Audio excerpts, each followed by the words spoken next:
The ring of the silver spurs heralds the most amazing man ever to ride the prairies of the early West. Hopalong Cassidy, the same Hoppy you'd hear in motion pictures, and the same California you've laughed at a million times. Raw parades and quick shooting have built a legend around this famous hero. Hopalong is a name to be feared, respected, and admired. For this great cowboy rides the trails of adventure and excitement. William Boyd as Hopalong Cassidy, and Andy Clyde as California. Here's Hoppy now with another new story. We call this story The Bend of the Blackton Bend. We never had to carry trouble to Blackton Bend.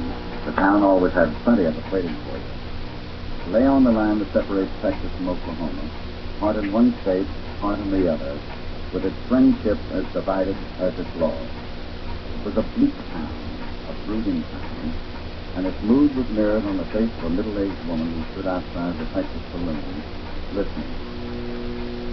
Until suddenly she slipped it away, as if running from the violence brewing within. Get a piano, Eddie. That thing's a string. Oh, the string, then you better strum on a 50. You don't have to.